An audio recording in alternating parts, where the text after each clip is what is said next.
Hi, I'm Imran Ahmed, founder and CEO of the Business of Fashion, and welcome to Drive, BOF's podcast series delivered by DHL, where we hear the stories of fashion's most dynamic entrepreneurs in their own words.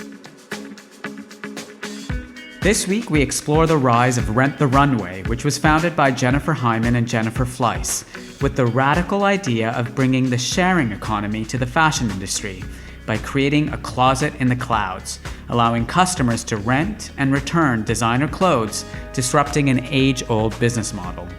In this episode, BOF's chief correspondent in New York, Lauren Sherman, sits down with founder and chief executive Jennifer Hyman to learn what it really takes to grow a global fashion business from scratch. I didn't start Rent the Runway because I wanted to be an entrepreneur. I started Rent the Runway because I want women to feel incredible about themselves every single day. We were some of the first people, let alone women, to raise money while being students in decades. I've always felt like it's weird that so much of fashion is cut off to so much of the world. We're taught to aspire to a lifestyle that 99% of us will never be able to truly afford. And what would happen to women's lives if they were able to feel like the best versions of themselves every single day? Lauren started by asking Jennifer why she decided to go to business school back in 2007. I went to business school because I really did not like the job that I was in immediately prior to business school.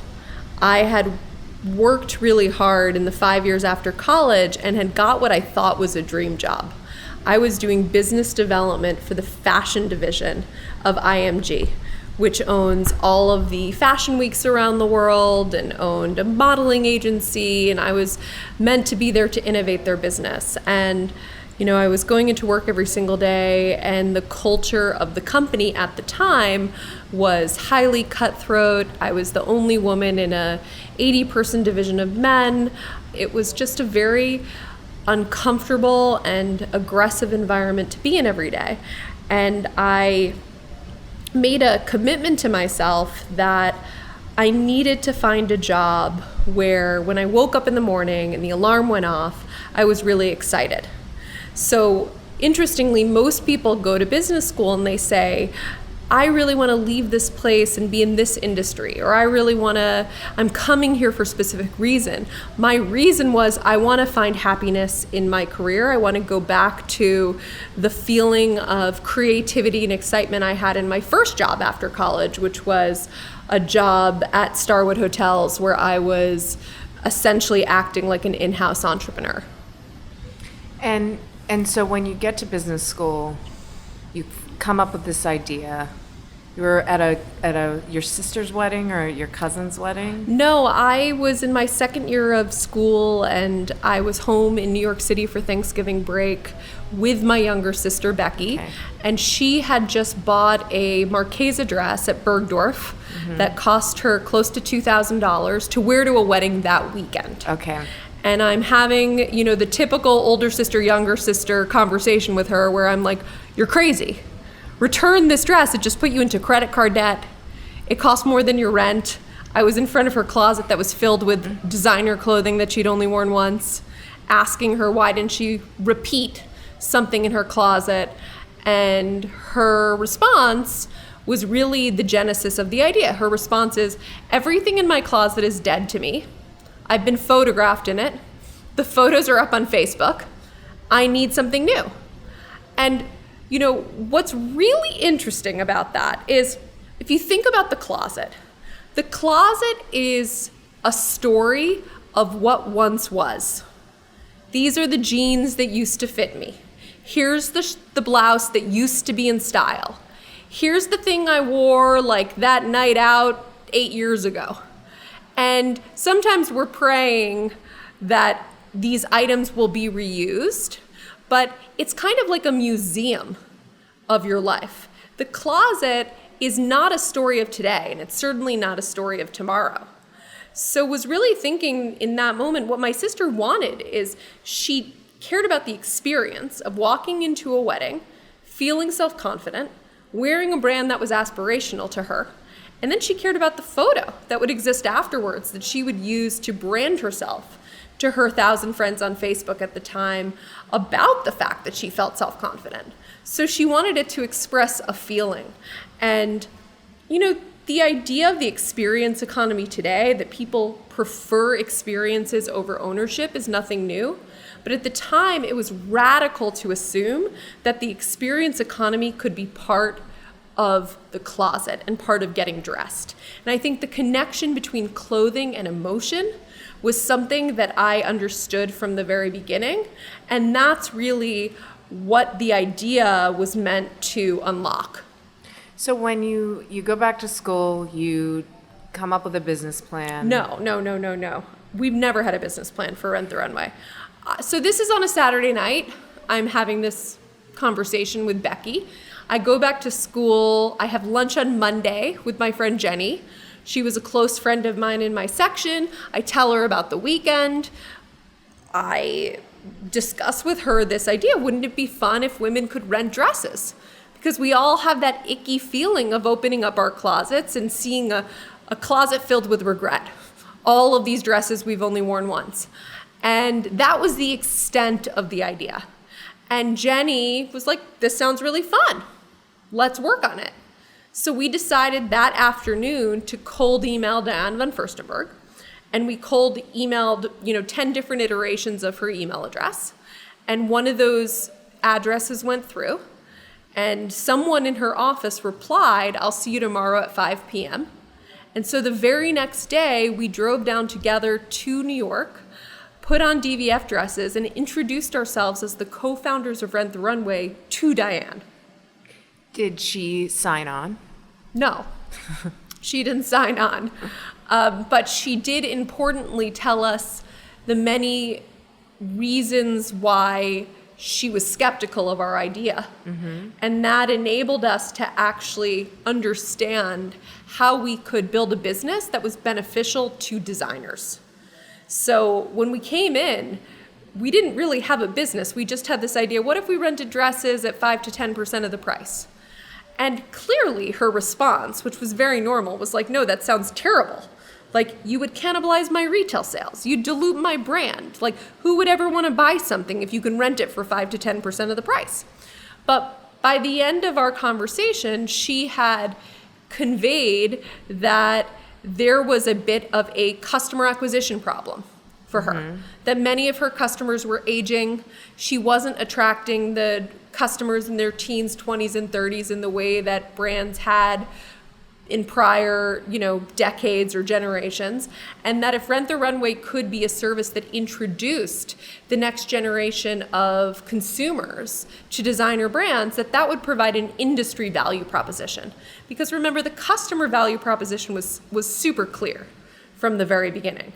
But I think the only way that you can build a business that truly explodes is if you are developing something with a customer value proposition and an industry value proposition. So you're helping designers and you're helping customers. So early on, how did you get people to sign on and say yes? It was really tough. So I didn't have prior experience in the fashion industry. And this is an industry where everything is based on relationships and trust. So I had to create trust in very short periods of time. And how do you do that if no one knows you? Well, one way you do that is you always follow through on what you say you're going to do. So I never made a promise that I couldn't keep. I always would have a meeting expecting that the first 5 meetings I would have, people would say, no way, this is terrible, I'll never do this. But then at the end of the meeting, I'd say, okay, well, 3 months from now, I'm going to come back and I'm going to tell you about how we executed all the things I just talked to you about. And so they would begin to see a pattern that they could trust me, that I was actually going to act on what I promised. The second thing that was super important is in recognition that the industry is based on trust, you need to act with respect for the fact that these brands have been around for many years or many decades or many centuries for some of these brands, and that what was extremely important to the brand is the preservation of luxury, the preservation of the premium aspects of the brand. So let's take a corollary example. Uber comes into a city and decides to barrel their way through. They're not trying to work with the established taxi or transportation industries. They're like, we're going to just cut around the side and create a disruptive consumer value proposition. For me, I felt that, so what I could have done is I could have gone to Neiman Marcus or Saks or Net-a-Porter. I could have bought all of the designer product that I wanted at retail prices. It would have been very expensive, but I could have done this, and I could have put it up on our site. But I decided I would never do that I would never put a single unit of inventory up on Rent the Runway unless I was procuring it directly from the brand with the permission of that brand's designer and CEO. Because I knew that I was trying to build a business that lasted, and if I were to go behind the backs of even one brand, even one time, that would ruin my reputation and my level of trust in the industry.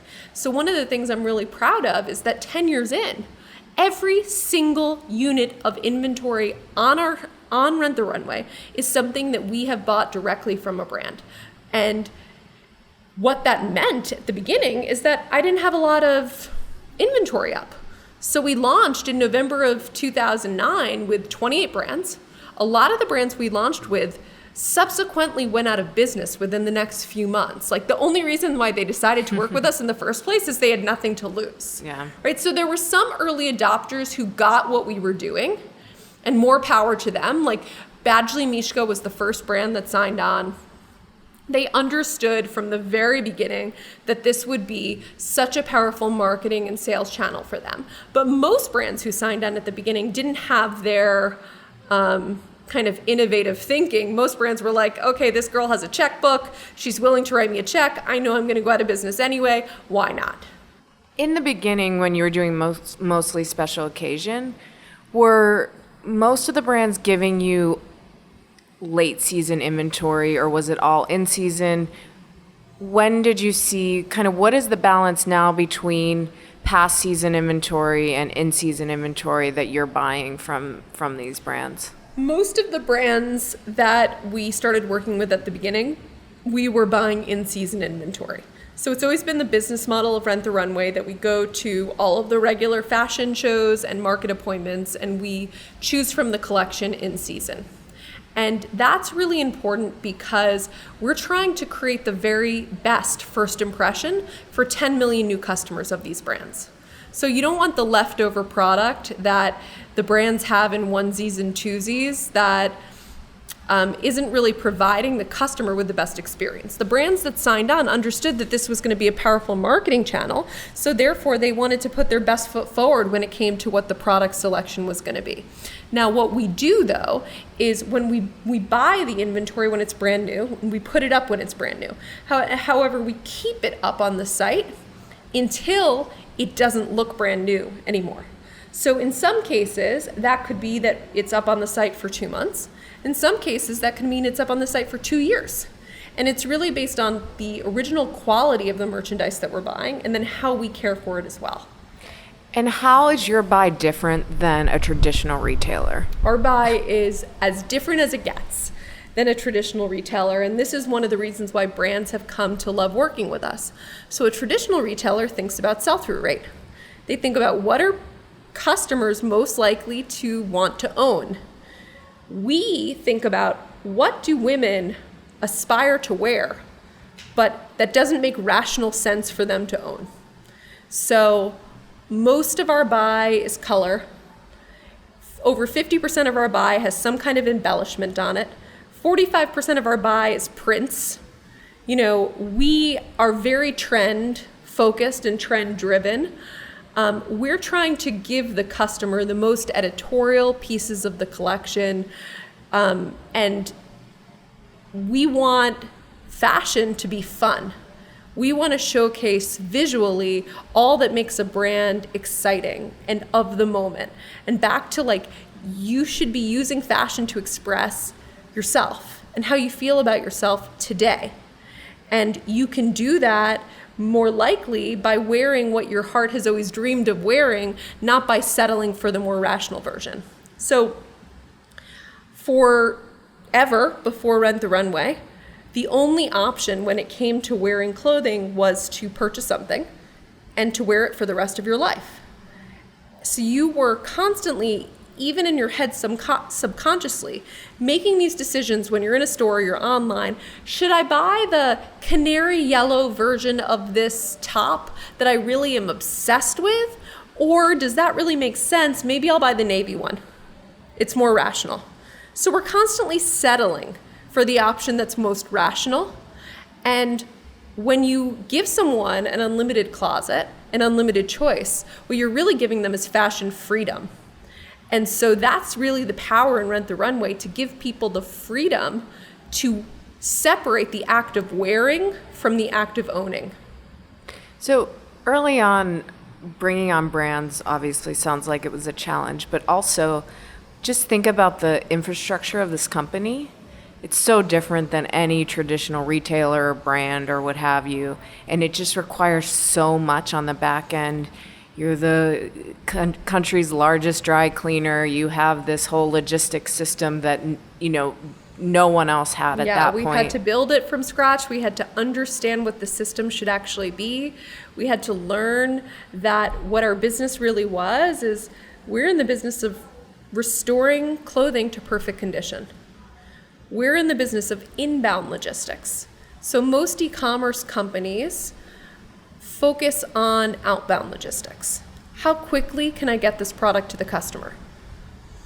In our business, we focus on how quickly can I get this product back from the customer, make sure that it's perfect, and ship it out to the next customer. Now, when you receive a physical item of clothing back from someone, there's a lot of idiosyncrasies or abnormalities that could happen. There could be a glass of red wine that had spilled. There could be a seam that has ripped or a button that has fallen off. And so you can't put the clothing through some automated process. It has to be able to go through its own quality inspection process, its own dry cleaning process, its own repair and seamstress process. So we've had to develop intellectual property on every single style, on where that style was created, on the designer and their level of quality and the fabrics they use, and therefore how we should care for that garment in order to restore it and in order to make sure that we can rent it multiple times.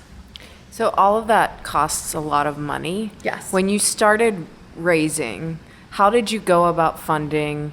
How much did you want to raise in the beginning? How much did you raise? You've raised quite a bit at this point, but how do you kind of approach it every step of the way? I think that at every step we were trying to raise as much as we could at that point in time without getting too ahead of our skis. So at this point, we've raised close to over $400 million in capital. I think we've done that very methodically, though, in that there were a lot of things we had to prove at various stages along the way. I would say that for our seed and Series A investors, we had to prove that women would rent clothes and not consider it to be completely disgusting. Yeah. That was actually a huge risk associated with the business, that if even we could convince people to wear clothing that other women had worn before, would anyone ever share this? Or would it be like your dirty little secret? Yeah. So we had to create a behavior that was smart enough and cool enough that women would feel proud of the fact that they had rented the runway. And one of the things that I'm the proudest of today, 10 years in, is that 95% of our customers have heard about us from a friend. So women are so proud that they have rented, they view it as being smart, and they want to kind of bring their group of friends and their colleagues in to the experience. So that was kind of one of the initial risks. I would say that between our Series A and our Series B fundraise, it was really about, okay, well, you've managed to get a lot of people to sign up for this. Can you scale this? Can you build out the proprietary technology and logistics to actually service the customer experience?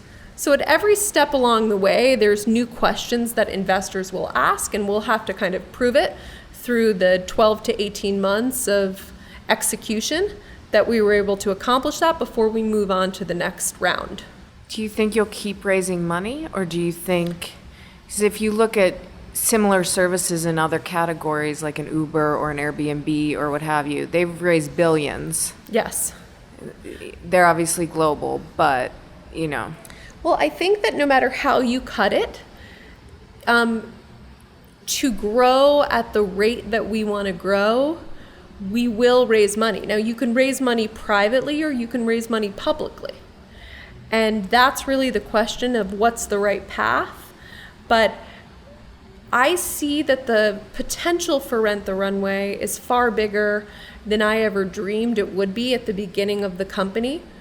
I really believe we can put the closet in the cloud, and that this is a global business and women all over the world will have a subscription to fashion, but that's going to take, more time and more money. This podcast is delivered by DHL. As the logistics partner of many of fashion's biggest and most prestigious businesses, DHL is stitched into the fabric of the $2.4 trillion industry. Now present in more than 220 countries and territories, DHL has decades of expertise in logistics and is the world's leading partner for the fashion, jewelry, and lifestyle industries, delivering over 1 billion parcels each year.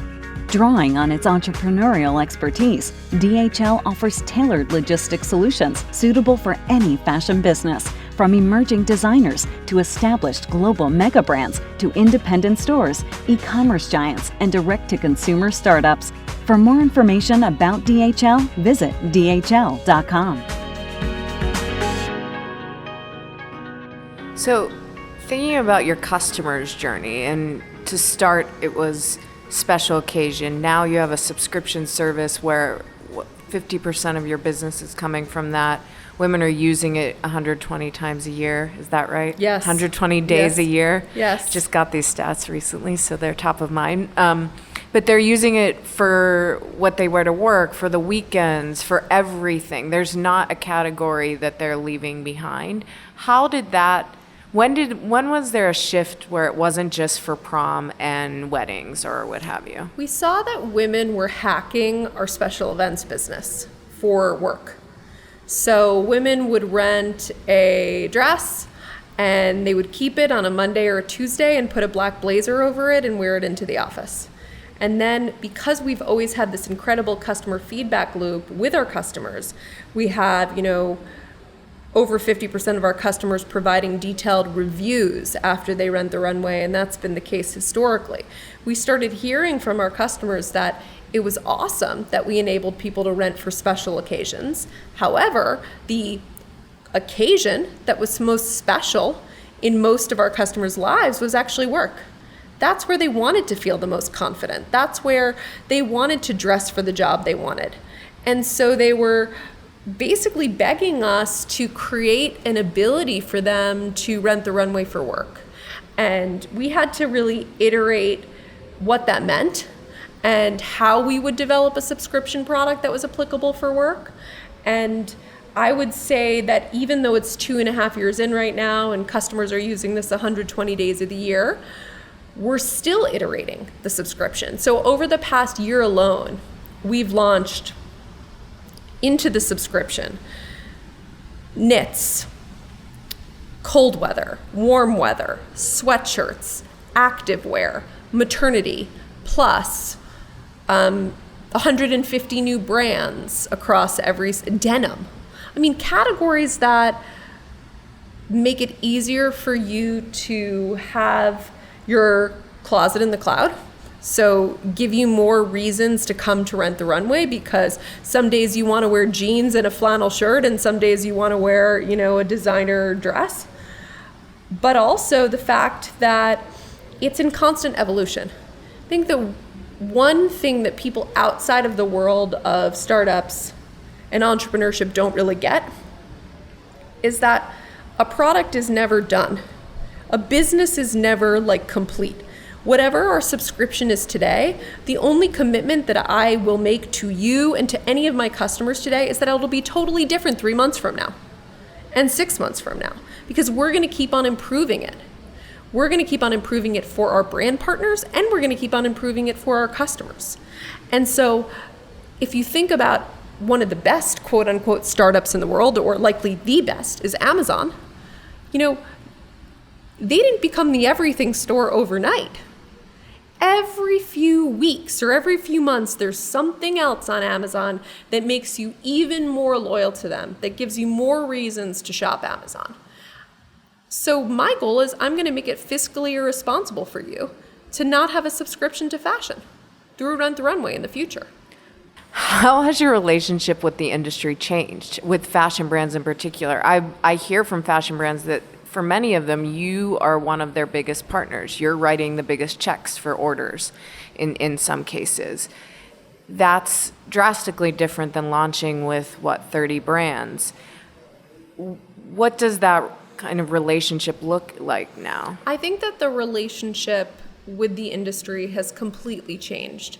I mean, it's changed from the industry fearing us because, and believe me, I understand why they feared us, because it was so new and it was so different, and we didn't know who the customer was going to be, and we didn't know the effect this would have on the business. And now we've become one of the most important partners to the brand to help them compete and help them win against their true competitor, which is the world of fast fashion and the world of cheap fashion. So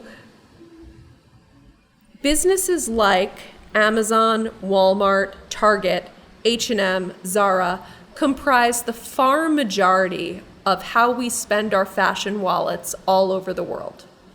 So if you think about, if what the customer wants is constant variety, the only way that the customer can afford constant variety in a world before Rent the Runway is to buy a lot of things very cheaply from these purveyors of fast fashion. Now we're providing a competitive option.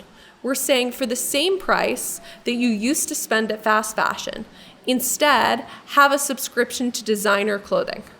You're going to get even more variety, even more choice, and you're going to be wearing the real thing.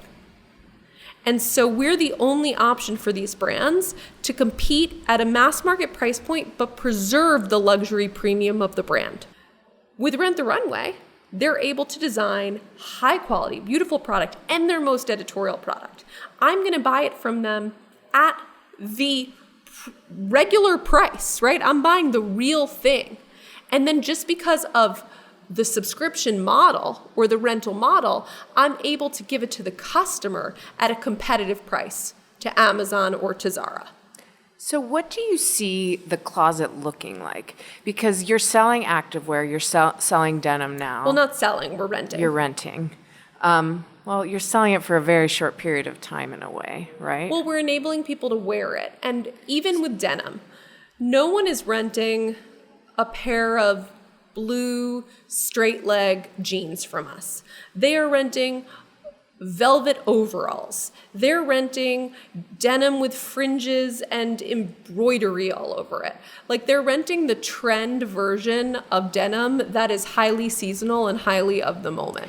But do you see that changing? The customer has already evolved so much. Don't you think at one point they might want to rent those straight leg denim jeans, and you'll obviously be there for it, but where do you think the customer is going in terms of behavior, and what percentage of the closet would be rental versus?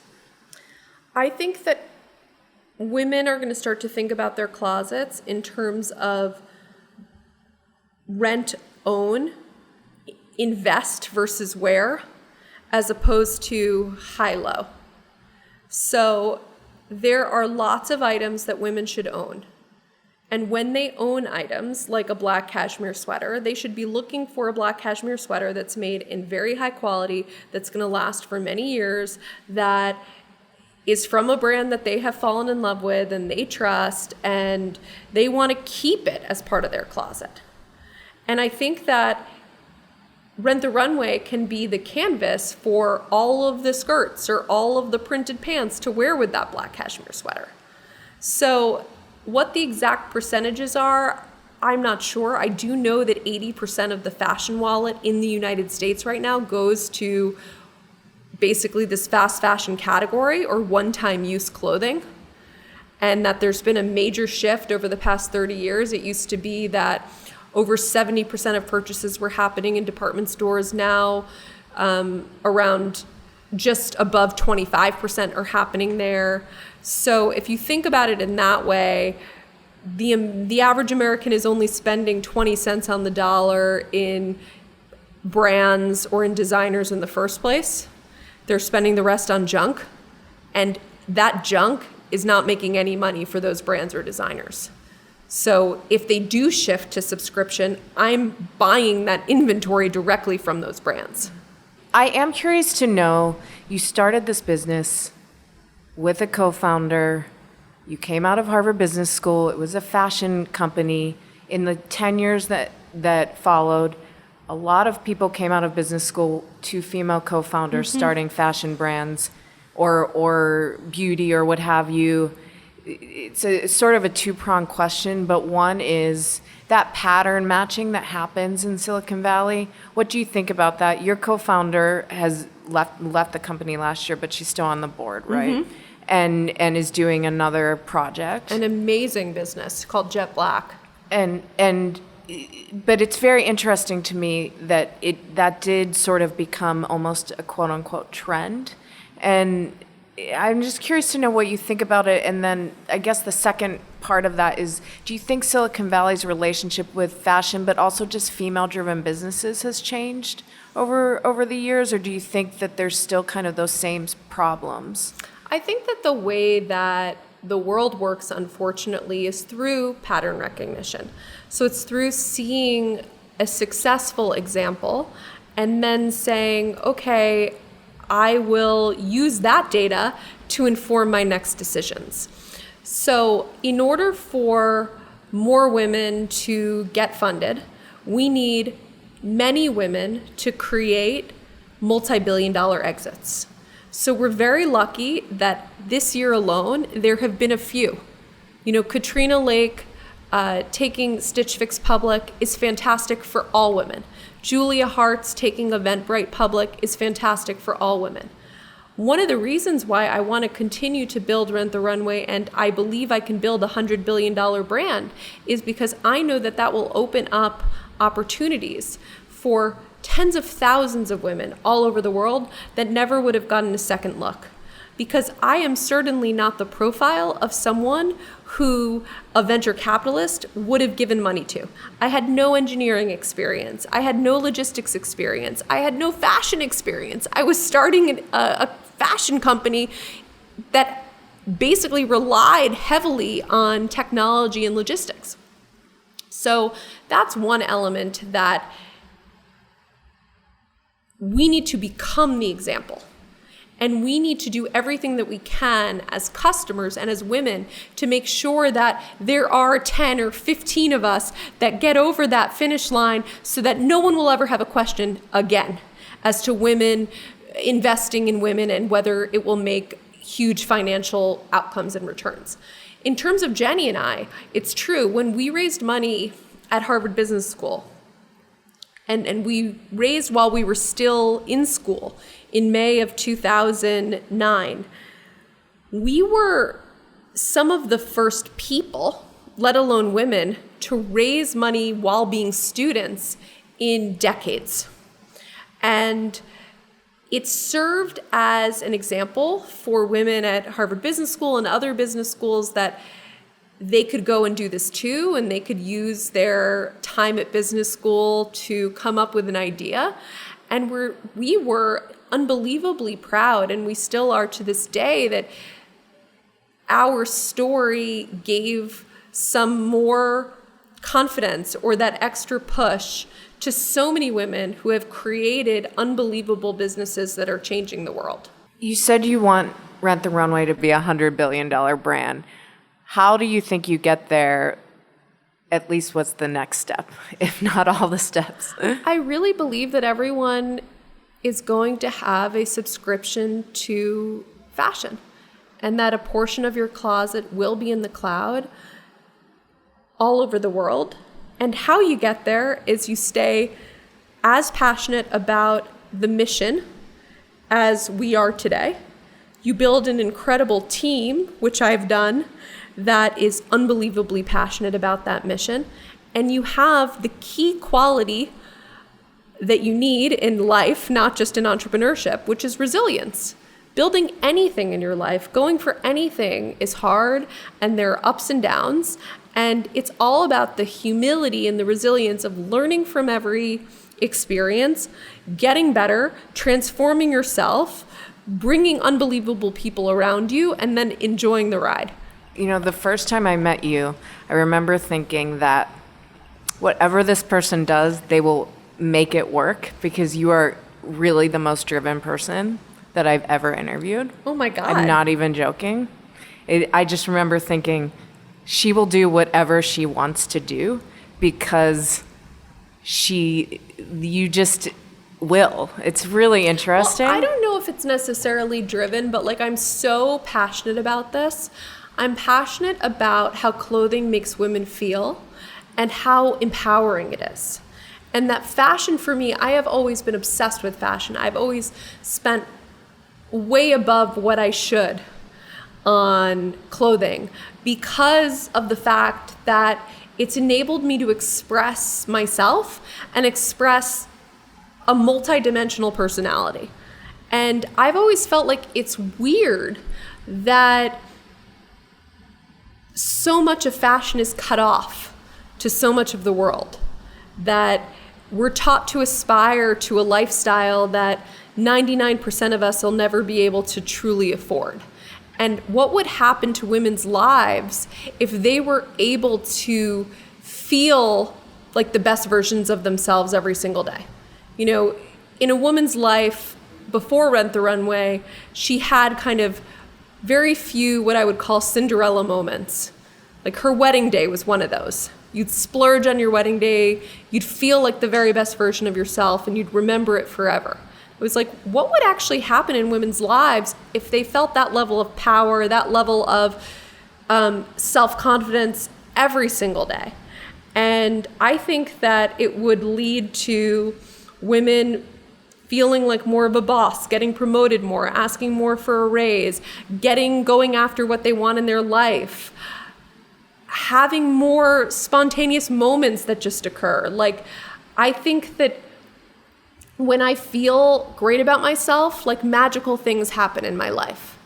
And so because I always put so much importance on fashion, and I've always admired designers so much, I felt like if I could bring that level of fashion freedom and that level of power to women, that I could actually change their lives. And it's that passion that has sustained me, not only over the last 10 years, but will sustain me for the next however long it takes to continue to run this business and continue to innovate. Another kind of fatal flaw I sometimes see in entrepreneurs or in this idea of entrepreneurship is that it's become so glamorized that all people want is they want to found something.